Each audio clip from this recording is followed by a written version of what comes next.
hemen bi talde aukeratu dituat, eta bat de Totorro, talde instrumental frantzesa, azkenengo urtetan pila bat entzun diat, eta uste musika instrumental oso fina iteela, kalitate handikoa, eta batez ere igual, urte asko ez nire behekin, baina azkenengo 3 urte hauetan buelta pila bat eman zizkot, eta asko alaitzizatek zer oso talde alaiaek.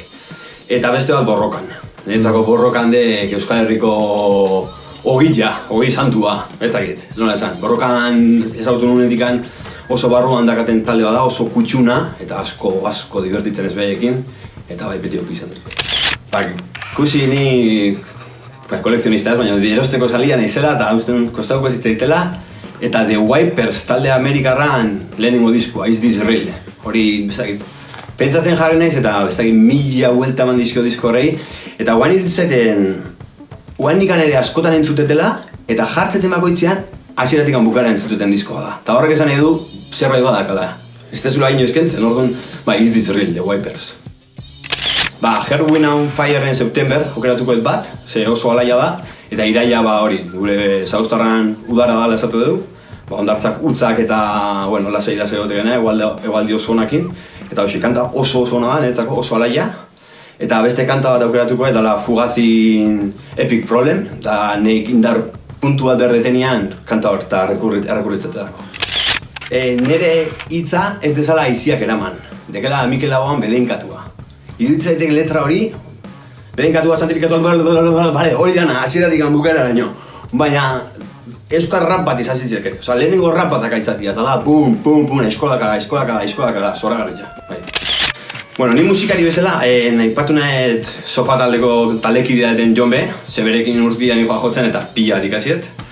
Beha xibarita xamarra da, eta asko ikasiet, eta bera alguan eotia gozada badalako, Jon B bat. Eta gero, bajista bezala, bakularien izen ez dakit, baina Wolfpack taldean Downtown kanta bat, dala bajua eta atmosfera bat atzetikan zoragarria. Leheno biniluak egin zuten ditun, egia esan. Guandikan ere jarraitzet biniluak entzuten, gero, CD-ak ere bai etxian pixkat, baina guain, era digitalian, streaming bidez. Eta zeratzen naiz interneten gauza berria bilatzen, eta hortikan, baina streaming bidez. Niretzako Zumarra aurretxuko gaztelekua, izan da sofakin beti oso guztua jungen tokia, eta herrika gaudela bueltatzeko beti. Beti berua bezala ez dakit Euskadi tropikala zer dana, baina oso kontzertu beruak izan dian, oso ondo tratatzeko eta beti, oroitzapen oso nazka guango kontzertutaz.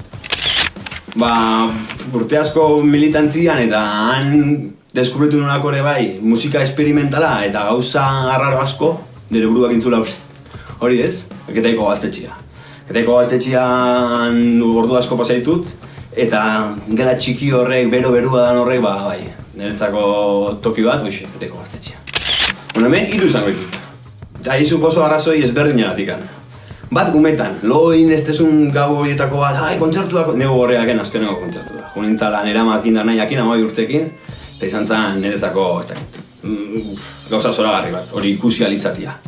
Oso pixka enezen besteak horretzen, 12 urtekin dana pixka difusua da, baina zoragarria.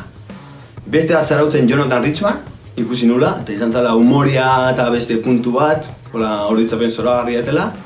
Eta azkena, And So I Watch You From Afar, hori ni musika instrumental zale bezala gelitu nintzen kontzertu eta gero bai ama. Zer da hau, zoragarria.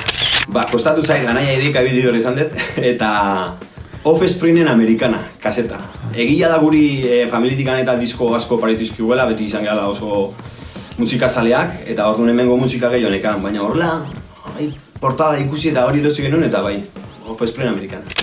Azkenengo diskoa erosietena Ibon RGen Hiltzara diskoa da, getaian erosi nuen kontzertu batean, eta disko oso berezia. Hotza, pianoakin, disko xeleurria eta berezia, polita.